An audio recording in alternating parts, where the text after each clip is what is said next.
Welcome to another episode of Keep It Movin'. I have my guest with me today is Carlie Lane, a businesswoman, a wife, a fitness trainer, IFBB Pro. Correct. As well as she's certified. When I say pro, it's not just a label. She's a true professional. Online health and fitness coach, helping women make sustainable lifestyle changes. Yeah. Carlie, what's up? How you doing? I'm well. How are you? Thank you for having me. I am doing well. It's a pleasure to have you here. Yeah, it's a I'm pleasure. very excited. Happy to be here. Oh, I'm excited as well as you are because we've been trying to schedule this around your schedule. Yes. And fit it in, you know, and I know you're very busy, and I'm really thankful and grateful that you were able to make it and do this with me. My pleasure. And it's a privilege to have you here with me today. Thank you so much. Great. So, I want to touch on the IFBB professional, because I know it's a challenge moving in that direction to get to that apex in a level of training. Right. And it shows. I've worked out with you a couple of times, and I just like, you know what?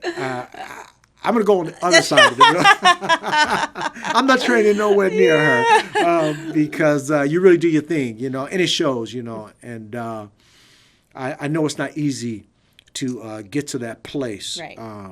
And I just want you to take us through that. And I know there's some good, some bad, some uglies when it comes to that sport. Definitely. And I want you to touch on that a little bit and educate the people and whoever we can help as far as the women. But even though we're seeing a lot of women that are in the gym today.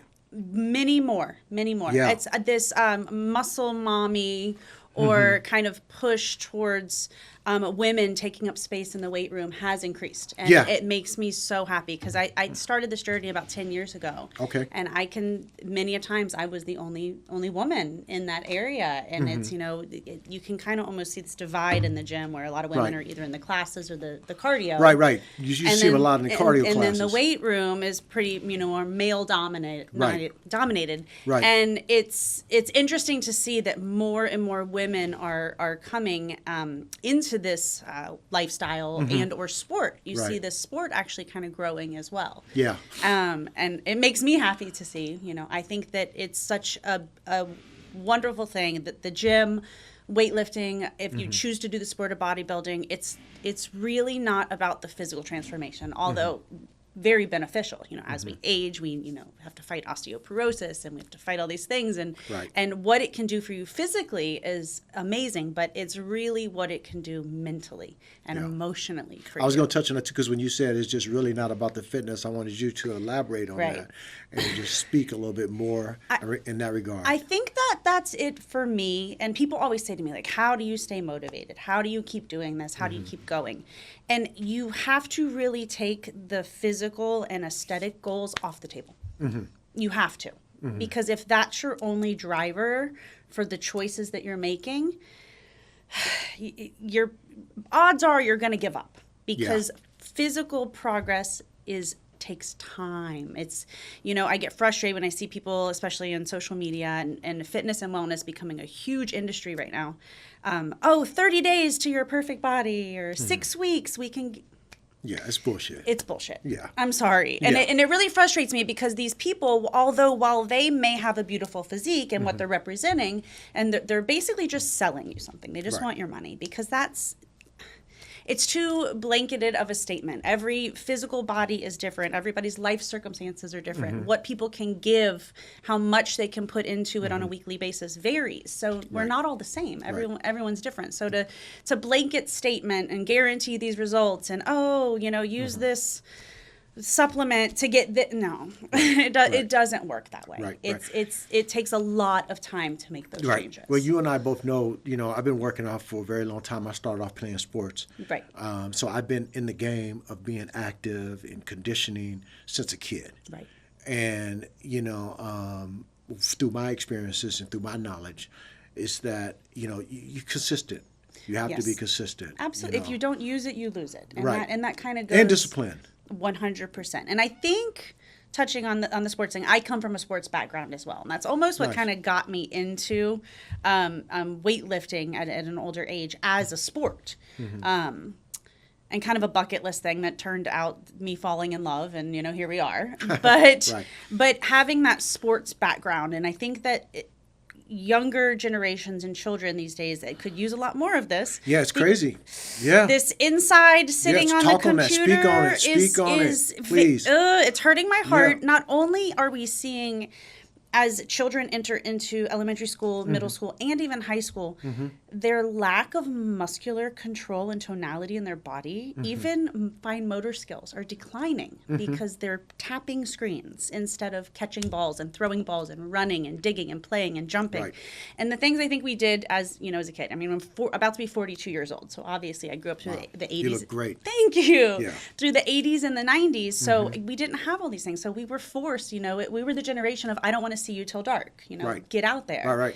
And that's don't let the street light catch you. Exactly. Dinner's at 7 kind of thing. And it's a very different kind of way in which we live. So going back to not only having that physical activity and developing those things that as human beings, our bodies are meant to move. Right. We have, but also when you play a sport as a child, you don't want to go. You want to go with your pizza party on the Friday night, but your parents say, no, you've got practice. It instills that discipline of doing the things you commit even when you don't want to. And that is that little tiny piece of that skill that is going to get you as far as you want to go. Yeah, it's so important because, as we get older, we know that the body atrophies. 100%. We deteriorate from the day that we're born. Absolutely. But you can slow that process down. My mother had this thing 100%. where she used to say disobedience can shorten your days. And she was just talking about that you can shorten your life expectancy and your life, and you can have dirt in your face if you're not obedient. Because I grew up in an area where, it was very challenging. And in the hood, there are your likely chance of making it out of there is very slim. Right. Life expectancy is 25, 30. Yeah. You did it. And beyond, you're great. Right. So she was speaking of it in that aspect, but I flipped it. And now I'm putting it in the perspective of, being disobedient to physical fitness, finding something that works for you. I don't care what it is. If you go swimming, if you get 30 minutes in every day, some people aren't, driven to go and get it in for an hour or two or whatever. No, they're but definitely you got to do something. And that's what I tell people. I'm like, I don't care if you dance in your kitchen while you're cooking. Our bodies are meant to move. Right. And there's a very big link between, our mental health and movement. Very huge link between that. And so what does that look like? Well, basically, as if our bodies aren't moving, so as we're moving and we're exercising, whether we're dancing or we're weightlifting or playing pickleball, whatever it is that you're doing, you're actually really releasing endorphins, right? You're flooding your body with those feel-good hormones. Right. So that tied into also our diet, which is a whole nother, topic about how that can really affect our mental health as well. I think that's big. Because, we got to touch on that. Well, all of our serotonin is made in our gut. So if we're putting nothing but energy drinks and sugar and highly processed, nutrient deficient foods into our body, then our mental health isn't going to be where it needs to be. So you are what you eat is a very, very big statement. And I'm not a zealot, and I'm not going to die on this hill of don't ever eat. I will eat a donut, donut, sure. Yeah. But it can't be 90% of your intake. We do need to focus on eating whole food sources and giving our body the things that it needs to be its best. Right. And those two things correlate. And I recently had a good friend of mine, and she was kind of stuck in her ways and all this stuff, and finally got to a point where, like, okay, I'm 40, I don't feel good. I said, you really got to work on your diet. And she got off of medication for depression simply by changing the things that she was putting into her body on a consistent basis. And getting a workout and routine moving. Going. Yeah. Just walking. No weight, nothing crazy. Going on an hour walk every single day. Tapping, opening up your parasympathetic nervous system. We live in this world where it's like, It's a lot. It's a lot. It's a lot. We've got social media. We've got news cycles. We've got our houses. We've got our jobs. It's this high demand. You know, these stressors that are constantly surrounding us. And if we don't create and take time and space to bring ourselves back down and get grounded and really calm that nervous system down, that heightened state of stress is going to have physical impacts as well. And we're gonna see, you know, high cholesterol and heart disease and like all these different things. So it really, health and wellness, a lot of people just think it's like, oh, exercise. But it's really like this little pie chart that I like to say. And it's got little pieces of like your sleep, your diet, your stress management, your spiritual health. Like all of these things are all going to make up the pie of like a perfectly encompassed, like healthy lifestyle. I learned that it was a thing that I still live by to this day that I incorporated from reading this book by Wayne Dyer. You know Wayne Dyer, the author? Yes. Right. May he rest in peace. He just... he didn't recently pass, but he's no longer with us. But he had this thing that was called the 5 pillars of life. And it speaks along the lines of what you're talking about. You just can't take care of your physical. You have to take care of your spiritual. You have to take care of your community involvement. 100%. You know, loneliness and isolation. Yeah. It's a huge part of that. So being in the... I don't know if you've watched the... there was a show about the blue zones around the world. I've heard of that. You should really watch it. Is it on YouTube? It's on Netflix. It's on Netflix. Netflix. Yes. Netflix. And what they noticed is, so centurions are people in a populace that a majority of them are living past 100. And so this guy was really interested to see, like, wait a minute. I saw a clip on that. What is the common ground? Yeah. What are we seeing between these common grounds and between these different areas? And we actually have a little blue zone here in California in Loma Linda. Really? Yes, and it's really interesting. Oh, wow. And it's a small, and it's kind of like the vortex they got out in Scottsdale. I mean, in Sedona, which gives you a little energy. Gives you a little energy. Okay. Now, this blue zone particular is the way that the people in this community live their life. Is proven. So they are. I don't want to misspeak. It is a religion of sorts, and I think it's Seventh-day Adventist is the name of it. Okay. I'm not familiar with their practices, or at first I was hearing about them, but the thing about them that was really interesting is they are this community, and so inside their practice, in their religion, daily exercise is mandated as part of that. So that, but also volunteering in the community was another big part of it. They're also 2 of the pillars. They're also vegetarian, so they take their diets very seriously. So they have these different things. So it's not just what you eat and how you move, let's say, but it is also going to be your interpersonal connections within your community and how are you giving back to people, not just consuming or taking. Right. And that gives a sense of purpose, which I think would be a blanket way to say that it's... Sure. Yeah, because if you don't have something to get up for every day and a purpose of sorts, then what's going to keep you going? And what's going to keep you going? Speaking of getting up every day. Yes. You know where I'm going. 3 a.m. You know where I'm going. I want you to... So I want you to touch on that because... I was having a conversation, and I say this all the time. I'm going to figure out some new words to use for this because I talk to people all the time. I talk to a lot of people. Vetting people for the podcast to see who is a good fit for it, and just people in general. I could be in the grocery line, and we just strike up a conversation. Yeah. And this one lady, I was telling her about I was going to have you on the show. And I was telling her, I was like, already. Man. Yeah. And I was telling her, through you and I, we had that first conversation. You were telling me that you get up at 3 a.m. and you get this going and going. And I was just like, wow. And I was telling her, I said, man, I can't wait to air this because she gets up and her day starts at 3. 3 o'clock. She said, geez, I admire people who do that. I just can't do it. I said, okay, well, once we air the show, watch it. And well, you I'll have her touch on that. You actually can. And that's what I want you to talk about. How do you do this? Because we got 24 hours in a day. We do. How do we break this down to where somebody who has a hectic schedule and wants to get it in and they feel they just don't have the time. Yeah. Take me through your routine, your day. What does your day start? A day in life of Carlie? Day in the life of Carlie. So the alarm goes off at 3 every day, Okay. 3 a.m. And it is a little bit early, I would say, because I'm not really getting to the gym till about 4:30. But I do like a little bit of leisure time in the morning. Okay. I do find, I've tried many different ways. I've worked out in the morning. I've worked out at night. I've worked out in the middle of the day. I've done this. So it's been a curation over the years of finding what works for me. And that's not going to be the same for everybody. Right. So back to these people that are, very strong. There's only one way. There is not only one way. There is a way that is right for you, and you have to figure out what that is. Now, with me, I start my work day on Mondays, Wednesdays, and Fridays at 7 a.m. as my very first client. Okay. So I have to ensure that I can get my things done before. Now, you say client now, because I know you do hair too. I do hair too, I know, yes. I have two, technically 3 businesses. Yeah. See, that's what I'm saying. So yeah. To incorporate that in and to be able to still get your fitness in and to be able to still do your clients. So when you talk about you have your first client at 7 a.m., is that the hair side or is that that's the personal training? So Mondays, Wednesdays, and Fridays, I do most of my personal training clients. And then Tuesday, Thursday, Saturday, I do my hair clients. And then some days it gets all mixed up and in together and what have you. So I am very blessed and very fortunate that during COVID, I converted my 2-car garage into my studio.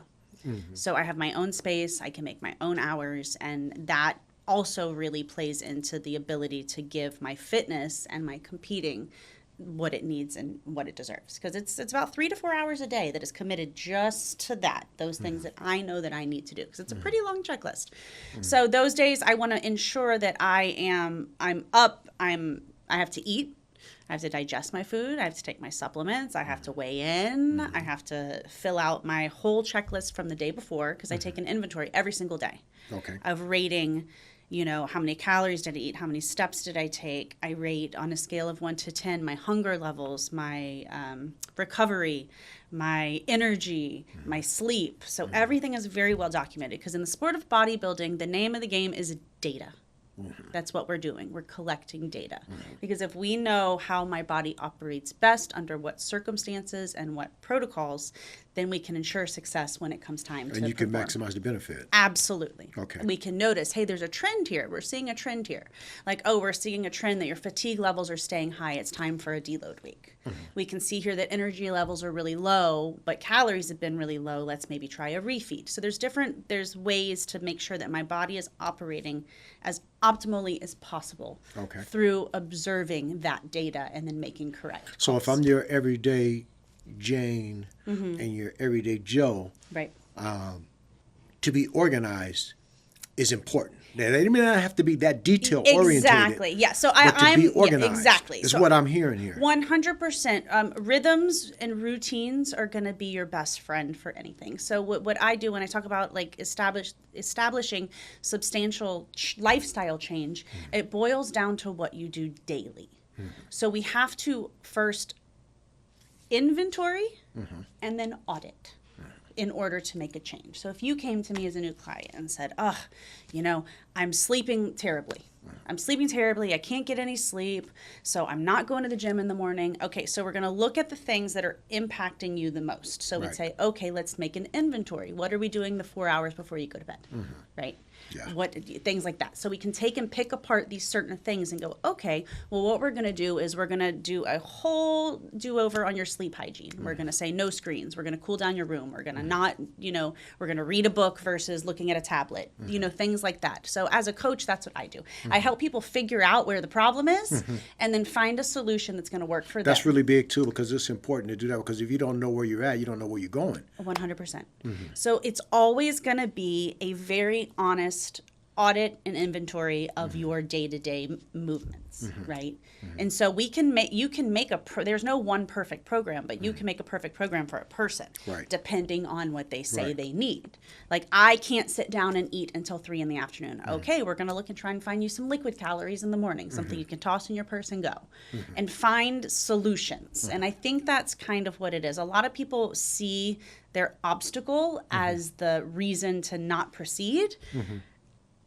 I'm going to find a way around it. Right, and which is good. I'm going to find a way around that. I think that's important, too, because there's a lot of people who don't, get a routine going. They know what they need to do. We all know what we need to do. Exactly. It's here. We know what we need to do. We can feel it, and we know what we need to do. But a lot of people don't start, in my opinion, because they don't really know how to organize their life. And it's overwhelming. And make it a lifestyle. And make it, exactly. It's not a fad. It's not a fad. And that's the thing. And so I would say, honestly, when I first started 10 years ago and getting into it, I was not the person I am today by any means. People think that like I flipped a switch one day and just turned into this person, and that is not it at all. I mean, there'd be 6 months I'd go hard, and 6 months I'd eat pizza and drink wine every night. And then I'd be like, okay, I don't like this. And then, so over the years of failing, starting again, you realize what works and what doesn't. You sound like a business, like an entrepreneur. Basically, yes. who's opened up multiple businesses and failed right. until he found that and one. And that's what it is. But if we stopped at our first failure, we'd get nowhere. Right. And so I think what people think, and the things I hear from especially clients and people that their struggles in their own fitness journey is, one, information overload. They're getting 75 different opinions from 75 different people because we're following everybody on social media, right? Yeah, so they're like, oh, well, I can't have this, and I can't have seed oils, but carbs are bad, but this one says carbs are good. So really kind of quieting that noise and going and zoning in. So I always say the first thing is find a coach is usually the first thing to do. Hire a coach. You want one stream of information, and you have to take it in small steps. Right. Rome was not built in a day. No.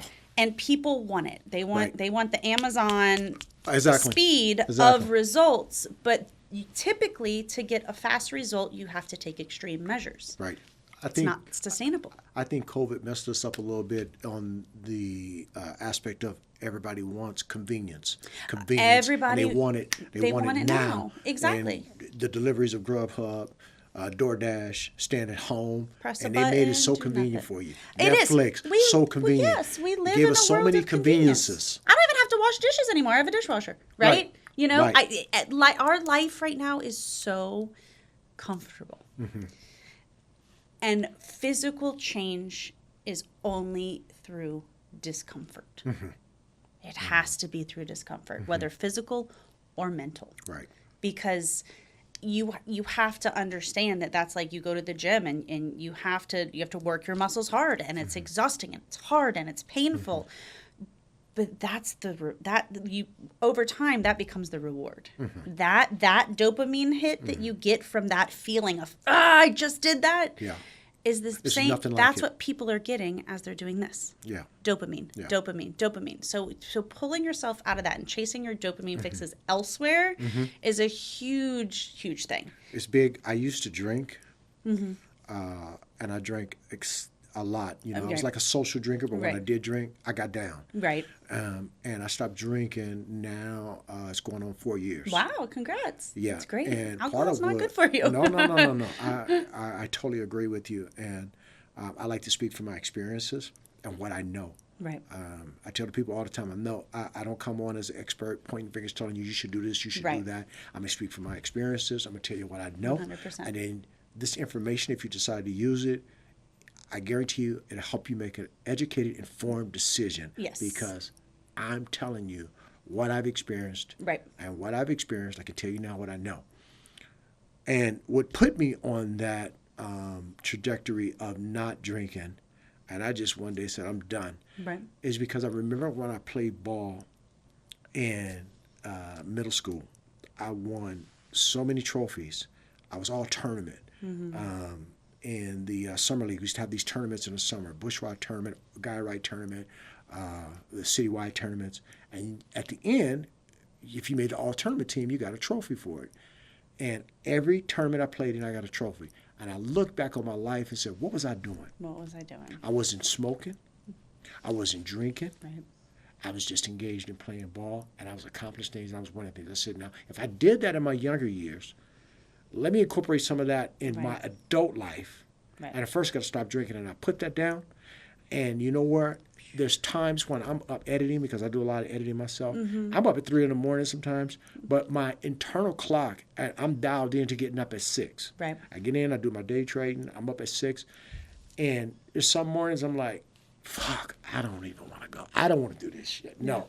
but I still go. Gotta go. Because I know it's my life.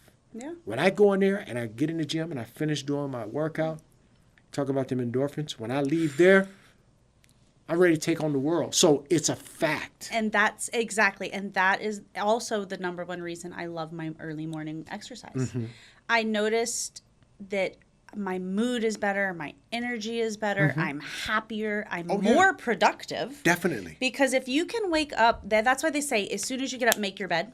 Yeah. Because you're accomplishing something right away, and it's going to set the tone for the rest of the day. People don't realize, like, the small habits and the little mindset shifts are where the magic really happens. That's true. That's true. Because instead of this, my husband was one person. He would have a lot of anxiety all the time. And what I would tell him, I'm like, what is it? He's like, I just keep thinking all of the things that I got to do and all the things that and it's weighing me down. I said, well, what have you done? Go do one thing. Cross it off the list. Yeah. Just go do it. Yeah. Instead of sitting here ruminating, thinking, just go. And that was it. Oh, should I work out? Should I not work out? I don't really want to, but I gotta. Just do it. Yeah. And the more you just kind of have that mentality of like, I'm not thinking in the mornings when I get up. It's just what I do now. I fight with myself sometimes where I'm like, oh, I really don't want to go. But I'm like, 1, 2, 3, get up. That's crazy you say that because you know Mel Robbins, right? Yes. I learned something from her. She's got this theory, and it's all now she puts it into practice. And what helped her change her life, and I use it too. She counts backwards. She counts down. Ooh. 5, 4, 3, 2, 1. Boom, and Let's then she's go. into it. Lift off. Yeah. I do the same thing. Yeah. 5, 4, 3, 2, 1. You just got to do it. And let's go. Yeah. We waste a lot of our time. A lot of people waste a lot of time. I don't have time to do this. I don't have time to do that. I bet you do. Yeah. I bet you do. Yeah. I bet you I can find that time. But the truth of the matter is some things have to go. Especially right now when I'm training and stuff like that, like you have to take things off. It's a give and a take. Time, energy are finite resources. There's only so much you can give. So if I'm trying to cram in new healthy habits to an already full agenda, it's gonna keep falling out. You have to consciously replace, like, okay, I need to do an hour of walking. Where can I do that? I'm gonna watch 1 Netflix show a night instead of 2. Right. There's your hour, right? Or, look at my screen time on my phone. I'm spending a lot of time on social media. I'm gonna limit that.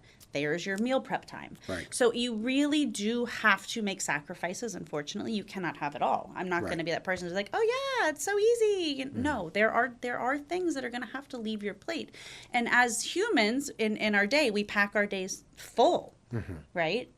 I mean, it's very rare that I know any adults that are like, oh, I have nothing to do. Like, that's very rare.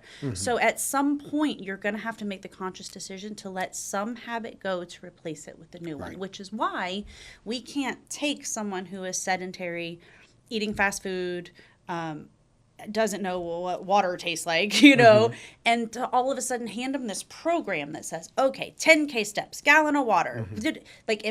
It's never going to work. Right. So somebody would have come to you and they're wanting to get into healthy habits, change of lifestyle that's going to be conducive to them having a longer life expectancy, a more organized life, a more put together, instead of just existing, living condition. Yes.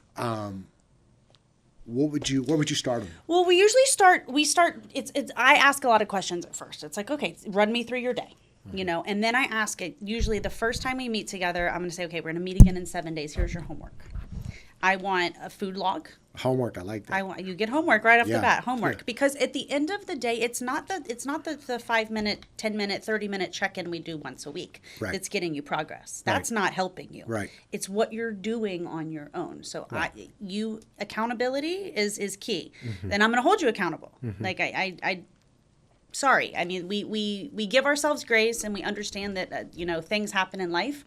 But if you're coming to me week to week to week saying the same song and dance, like, I'm sorry, you're making excuses, and I'm gonna ask you about that, and I'm gonna hold you accountable. So what I always do is homework first, inventory. walk me through a work day, walk me through a weekend day. I want to know what you're currently eating. If you're not going to put in an app, just jot it down in the notes and send me pictures. Whatever you got to do. Right. So I can get a look into your life because I can't tell you what to do unless I know you. So that's step one, finding out what that is. And typically what happens in that process is, okay, here's my homework. I'm here and wow, I can already see where I need to improve this X, Y, and Z. That's what they're basically saying. Yes, they come to me and say that. They're like, wow, this just simply by making them aware, because a lot of times we move through our day, we're not thinking about what we're eating. We're not thinking about how much water have I. People aren't thinking about that, especially if they're not already in a fitness world. People that are completely, uneducated on the topic at all. They don't know where to start. So they'll be like, I didn't realize I was eating so many Oreos, or I didn't realize. So self-awareness is number one. Then from there, I can say, which of these do you think is affecting you the most? Let's start there, right? Yeah.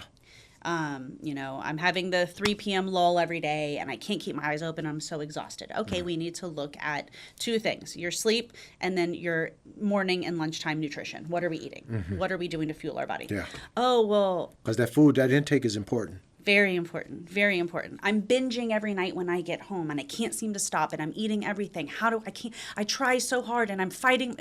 That's not gonna fix the problem. A scheduled intake of nutrient-dense food throughout the day is going to fix that problem, right? So that's where the organization comes in. And then they don't have to actually just, go hardcore with this. You can't have a cheat day, right? Absolutely. Yeah. I have a client and he says, I can't live without ice cream. I said, okay, we're going to lose weight eating ice cream. No problem. It's possible. Yeah. Put them on like a calorie deficit or something? Basically, yes. So if someone's ultimate goal is to lose weight, the only way is a calorie deficit. So we are going to track calories and macros. We're going to weigh and measure our food, and we're going to learn about portion sizes. Bottom line, that's what that is. Yeah. So you can have ice cream, but it's going to be weighed. You can't have the whole tub. I always tell people, you can eat whatever you want. You can't eat as much as you want. Got to do moderation. It's all about moderation. So he lost 20 pounds by having his half a cup of ice cream every single night. And then getting the fitness in on top of it. Absolutely. Yeah. Working on building muscle. And that's, the fountain of youth. Building muscle is number one. Yeah. Number one. So I think people think weight loss and they automatically think restriction. And that's not the key at all. Yeah. It's management. Right. It's making sure things are managed. You're taking in what you want, And if I say, okay, we're eating our protein. Well, I don't want to eat chicken. Okay, don't eat chicken. Eat fish. Eat tuna. Protein shakes. Have some tofu. I don't care. There's a big world of options there. But there's a variety. There's a variety of things, and that's finding the thing. So a lot of times, what I'll do too is people that when they first start tracking macros, it's takes up time. It is a skill. Everything I do and everything I teach is a skill. Anyone can do it.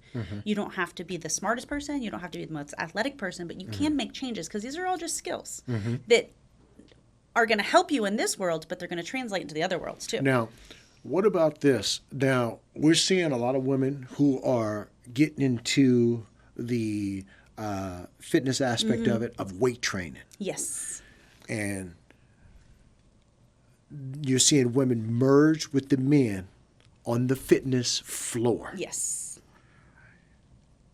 I know some women who don't want to go to the gym merge with the men on the fitness floor. They don't.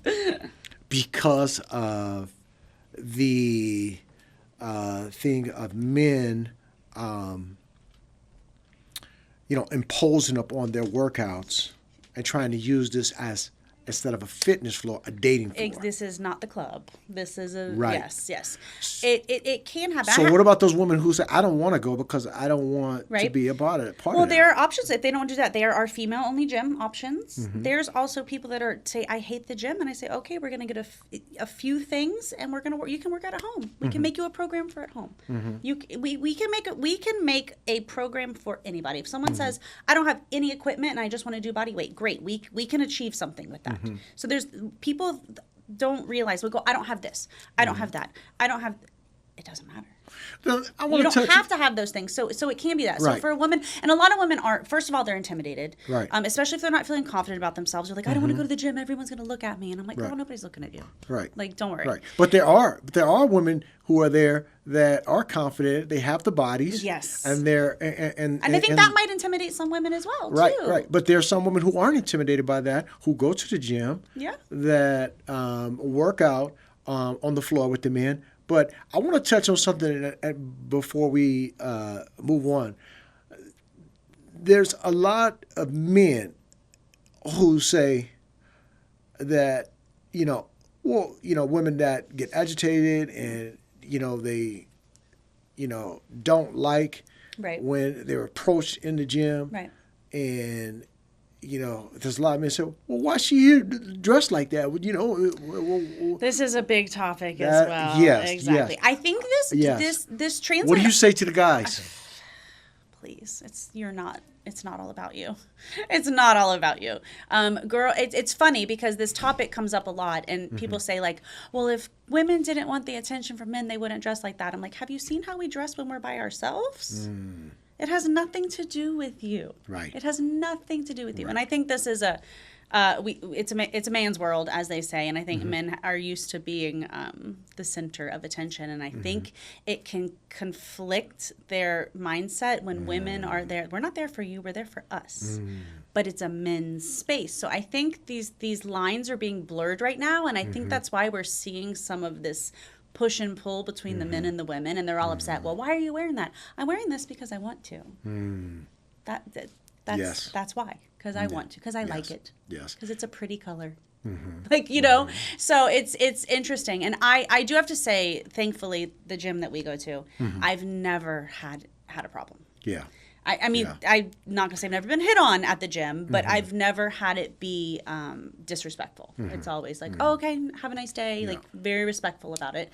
But it's, it's not, I wish more men would understand that that's not how most women are using that space. Well, I think that this is going to... And read the room. Yeah. Read the room. If Of I've course. got my headphones down and my hood on and I'm getting after it and looking at the ground and in the zone, that's not really the she's time dialed to ask in. for my phone number. Right. You know what I mean? Now, if there's a girl that's looking around and making eye contact with you and flirting, by all means, like, just be more observant to the body language and the actions of the females in the gym. Read the 'Cause room. They will let you know. Yeah. They'll let you know. Oh, yeah. The woman will let you know if she's Yeah. giving you eyes over her shoulder, and that's the invitation. But like I said, if I'm locked in and eyes down, like, don't come in my space and no, that's not Right. It's not the move. Take me back to your childhood. Oh, good. I want to know something. I want to know, because you're very driven, and you have a level of success. You are dialed in to the important things to live a healthy, sustainable life for a very long time. Have you always been this way? No. What got you to this point, and how was your childhood? I grew up. I'm the middle child of 3. Okay. Single mom. South Mississippi. South Mississippi. Very Southern girl. Southern belle. Very yes.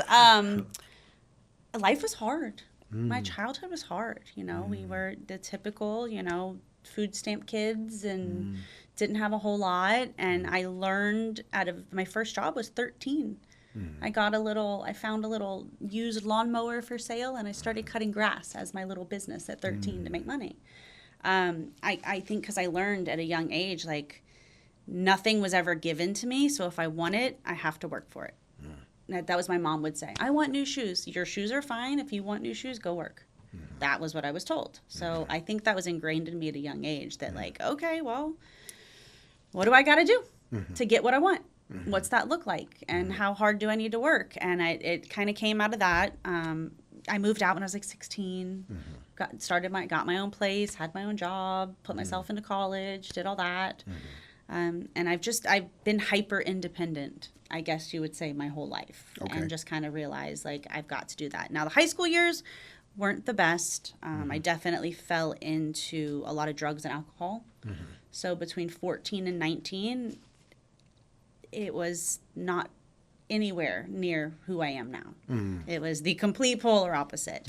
And I think I just really woke up one day at that age and said, like, I can't live my life like this. And it's unfortunate that I can look back and I can see via social media the people that I was doing those things, but they're still doing those things. And that is sad for me, you know. But I said, no more. We're done with this.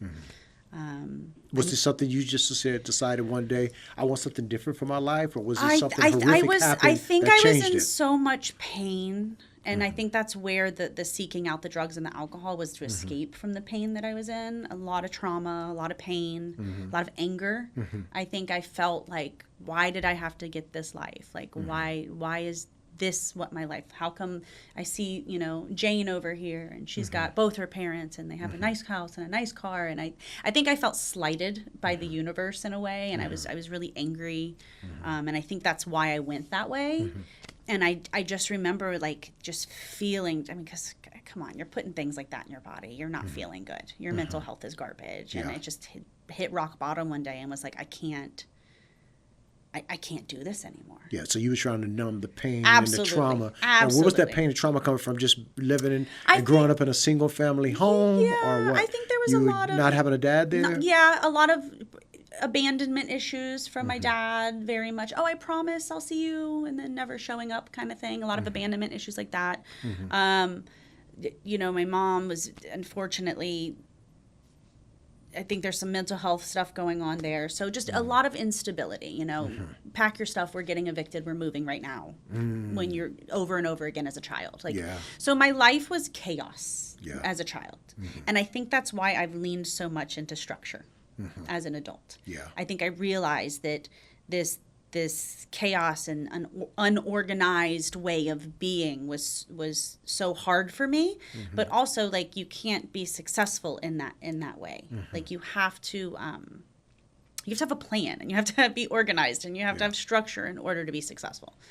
You know, man, that's heavy, because it's a good thing you figured it out, because you know, I felt very lucky at the time that like I made it out, because people didn't. You know, I mean, when I was around that age and I'm seeing the people I'm hanging out with, and it's like every couple of weeks another person's passing away, another person's passing away. So by the time I was like 19, I'd lost like 12 friends, and I'm like, wow, I don't want to end up like that, you know, and I can't do this anymore. And I got out of southern Mississippi. I moved to California, just on a whim. I just left. You just said, I'm out of here. I said, I can't be here anymore. Right. Like and it felt really small town, small-minded. And I just was like, I can't be here. Like, this isn't for me. I knew in my heart it was not for me. And I knew if I stayed there, it wasn't going to end well. The more and more people that I'm talking to, I'm finding so many similarities in my story. And, you know, our platform is based on the human race. Right. We don't deal with just one culture. Right. And what I'm learning from all the cultures, we all have something in common, is that pain, grief, struggle, it does not have a color, it doesn't have a creed. It doesn't. It's a human condition. It's a human, and I think it's only a matter of time until each and every person will experience that at some point in their life. I happen to think I'm lucky that I got it out of the way early. Yeah. Right? Yeah. So it happened early. So true. So that I've been able to learn from it and grow from it. And you know, these things, and it's really early childhood development is so fundamental and so important, that I didn't have the things that I needed on an emotional level, and it followed me for a long time through my interpersonal relationships. Did you ever do therapy?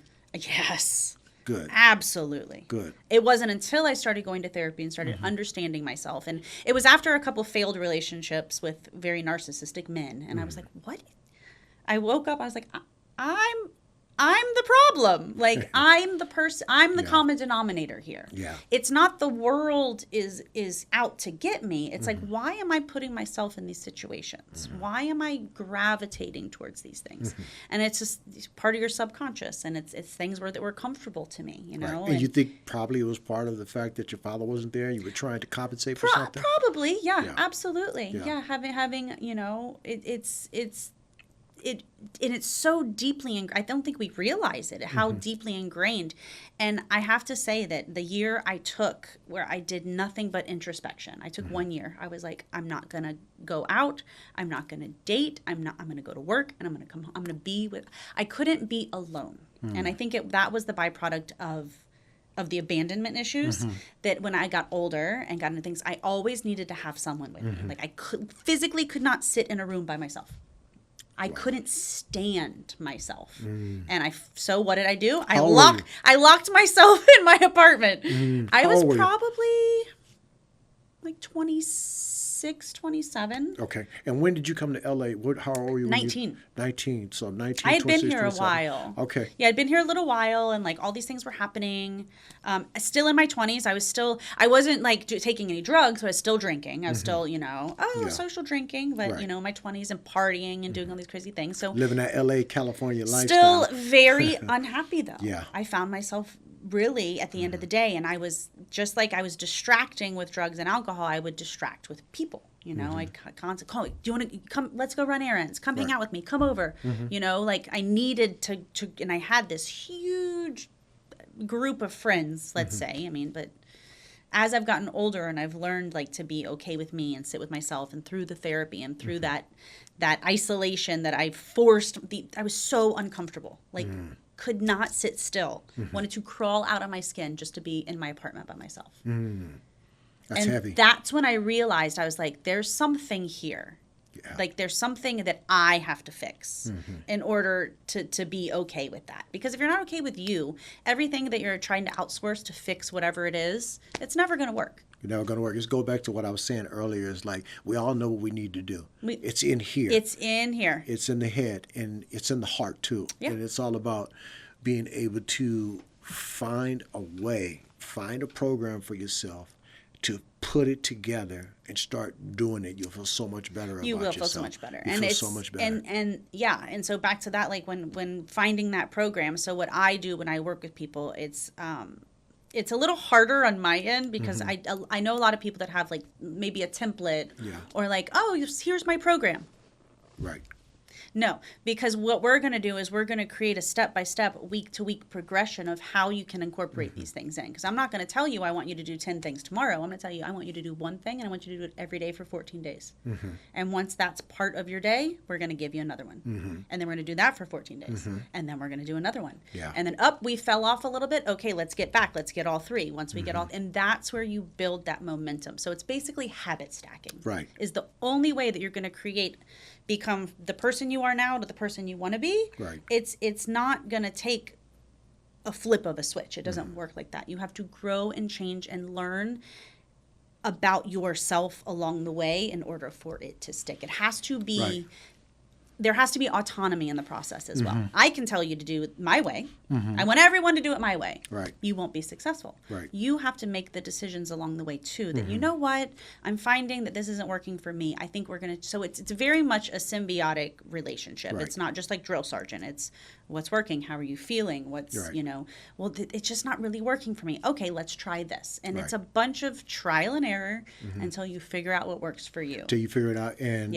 just being realistic too, and knowing that old adage of takes 7 days to form a habit, 21 days to break a habit. That's not true. It's not true. It's not true at all.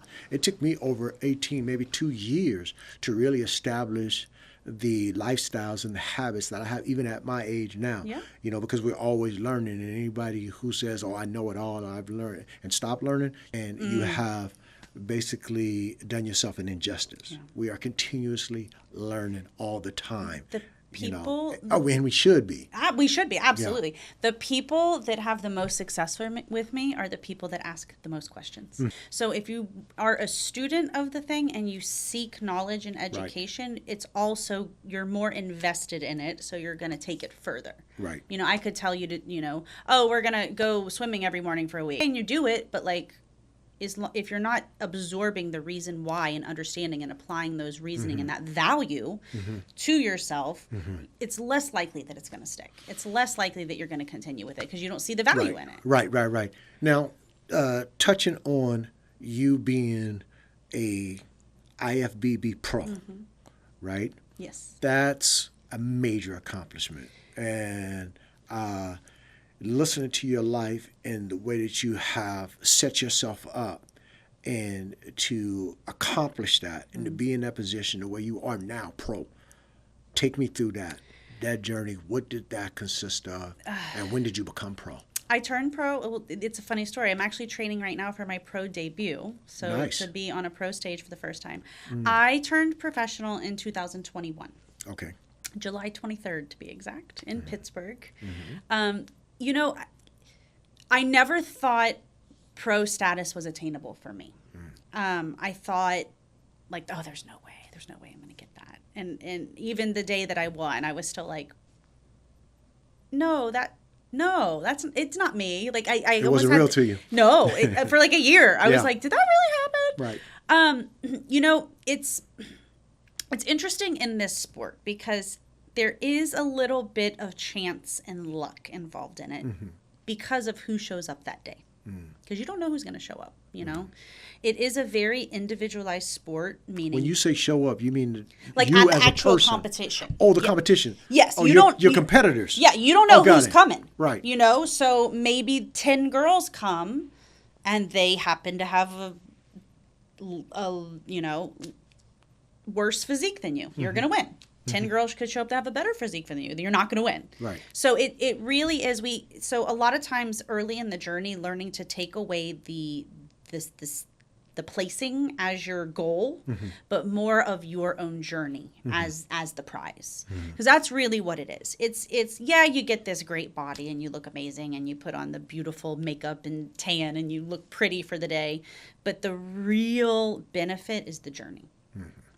It's doing the things that you know that you need to do even when you don't want to, when you are tired, when you're hurting, when you're sad, when you're happy, when you're missing out on things because you're giving this one thing your all. You learn about yourself. It teaches you that no matter what happens, you can trust in yourself to keep the promises you made to yourself. And I think that is what is my ultimate benefit came out of that. Because I think I doubted myself along the way a lot. And I think that proving to yourself where you say, okay, for the next 6 months, I'm going to do da-da-da-da-da-da, and you actually do it, you've already won. No matter if you come in last place, you've already won. So when I turned pro, it was just kind of like a random thing. I had my competition, let me back up. In bodybuilding, we have these things called regional shows. Okay. So they're going to be your local shows, basically. Okay. There's usually one every single weekend. Our local shows here in California are in Anaheim. So every other Saturday, there's a competition. Okay. And it's for your amateur people. So anybody can come and show up. So from there... So when you say anybody can come and show up, they can strip down, get on the stage. You could. Get in place and say, I just want to show what I've been doing and what I got. Absolutely. Okay. You just sign up, you pay your money, and you get on up there. Okay. Anybody can do it. Okay. And so that's where everyone starts. So everyone starts there. Then if you win first place at that regional show, it now qualifies you for a national show.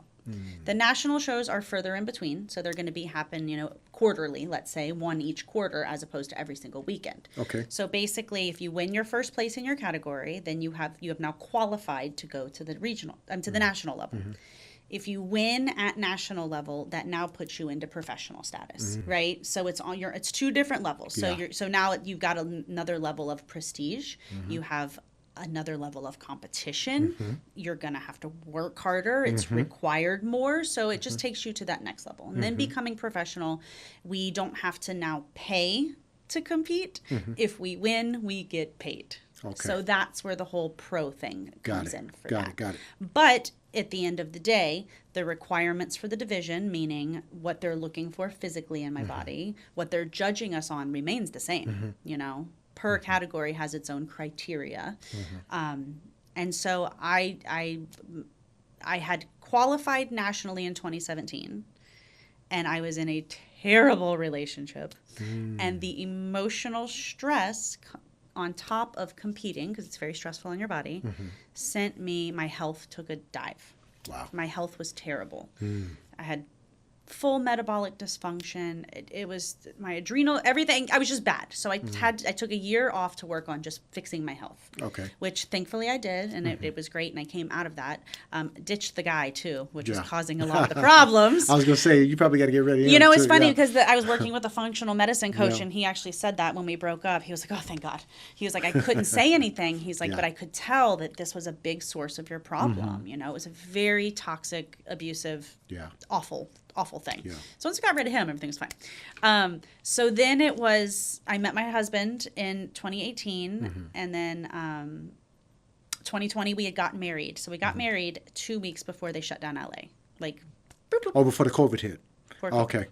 So next thing I know, I'm like locked in a house. I can't work. They've shut down the salons. They've shut down the gyms. Yeah. I'm like, well, what do I do? Yeah, they probably shut everything down. Yeah, and at this point, competing was not in my space. I was like, I'm leaving that behind. Well, of course not. You're just trying to figure out life right now. What's going on? Where we're at. And I got really bored. Yeah. I got really bored. So I decided, I was like, okay, I'm going to get back on my health journey because I had not been doing anything. Like I said, that ebb and that flow. You know, it's not linear. Your progress is never going to be linear. Right. So I had taken a lot of time off, and I said, let me. I have all this time. Why not? Right.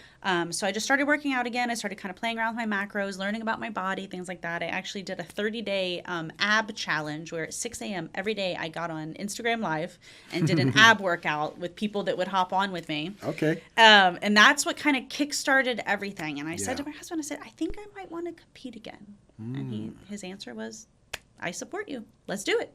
Good. And it's a lot for the partners. Like, he's a saint for what he deals with what my lifestyle and what I'm choosing. Because I can also imagine that when you go on the regimen of eating clean, being very disciplined, and then you got your partner in the house, and you've got to figure that out because they're not on that, and they may want to go get a pizza or chug a soda or something, and you're in the presence of that. I mean, that can be quite challenging within itself. Oh, 100%. And I attribute a lot of my success in that year. So in 2021 is when I competed. I competed in 4 competitions, and in the 4th one is where I turned pro. I attribute a ton of my success to him. If he would not have supported me in the way that he did and was derogatory or not, because some men will be like, this is stupid. Why are you doing that? Or like, come on, just eat the pizza. It's not going to hurt you. Yeah. Or I don't care if you're on a diet. I'm going to do it. That unsupportive kind of like individualistic. But this man. I'm like, hey, and I always say to him, do you want me to make you something different for dinner? Nope, I'll eat what you're eating. I'll eat what you're eating. That's good. Yeah. It's important to have support systems in anything that you're doing. Teamwork makes the dream work. Absolutely. Teamwork makes the dream work. Now, let me ask you, I know that you're natural, and I can imagine that there's some cheating going on in the sport. I wouldn't call it cheating, actually. So what would you call it? In this sport, it's kind of like the elephant in the room. I would say. Some people aren't honest about being enhanced. Some people are, it's fully accepted in my bodybuilding federation. Okay. You can take whatever you want, take out the compounds you want. You can do whatever you want. They don't care. There are federations that are geared for completely natural athletes. So in those types of federations, they will do things like urine analysis, a polygraph test to make sure that you are, in fact, being honest, that you're not taking any supplements of the sort. But it's very just kind of known and accepted in this sport. And it's just like, oh, it's just what you do kind of thing. Yeah. So it's just like it comes with the territory.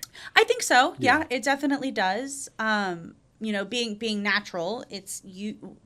Basically, what it is when people take these supplements, they can achieve these great results in shorter amounts of time because they're aiding themselves. Right. So knowing that, I just kind of knew that taking this on as a natural athlete meant it was going to be harder and it's going to take me longer. Because you're natural. You don't do any aiding. You just everything you do is all natural. Yeah.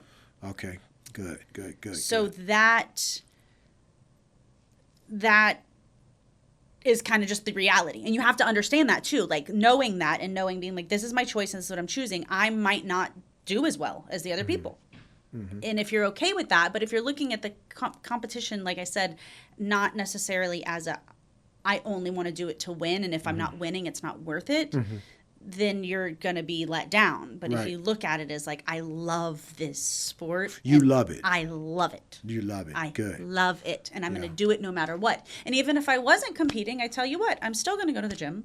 I'm still going to go on walks. I'm still going to track my food. It's not, because it has become my lifestyle, because I love the way that I feel. I love the way that I'm aging. I love all these things. Yeah, it's definitely a fountain of youth. You know, I feel the difference with not having alcohol in my body, having a workout routine. I'm 3 on, 1 off, 3 on, 1 off, and it works for me.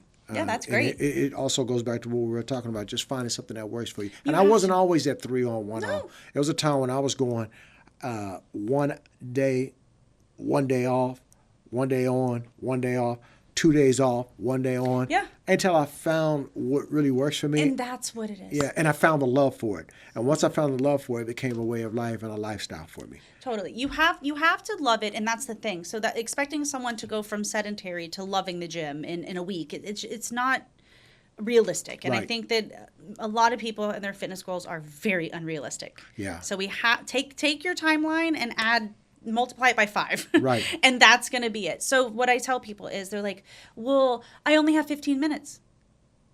15 minutes is better than 0 minutes. Better than 0. 1 day in the gym is better than 0. You better believe it. One walk beats a none is any better day. than 0. A 1 beats a none any day. And if we take that mentality and apply it to these things, because people, they kind of, when we have these unrealistic expectations, you're going to set yourself for a negative feedback loop. Right. You're going to say, I'm going to go to the gym every day for 7 days. And then on day 4, when you fall off, I'm a failure. You start saying, I failed. I'm terrible at this. I quit. Right. This is what is stopping the most people. Right. Because instead of doing that, let's be realistic. You can only go 3 days a week. So let's go 3. Go 3? 3 is great. What, I'd rather set the expectation lower and have you knock it out of the park, because guess what? You're going to be so confident in yourself because you have just succeeded. We can move to the next level now. Now you're going to be like, I want more. This is so true. I want more. Yeah. Because you're not going to operate at my capacity on day 1. Right. They want that. They want my physique. They want my discipline. They want what they see that I have built. But they have to understand that this has been 10 years in the making. Right.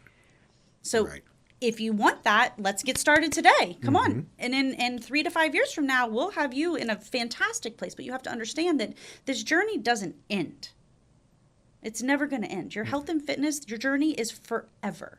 So if we look at it like that, you can't mess it up. You can take a week off and lay in bed and eat pizza, and you still haven't messed up, because guess what? You have to get up and do it again anyway. Right. So true. So true. You have to keep going anyway. So if you fall down, if you mess up, if you screw it up, it's the mindset of, okay, well, that happened. I know that I still have to go to the gym anyway, so let's go tomorrow. And when I realized that, when I started forgiving myself for my failures, I hold myself, Virgo, perfection. I hold myself to a very high standard. I know it well. Yes. And so I think in the beginning, that was one of the things that was my downfall.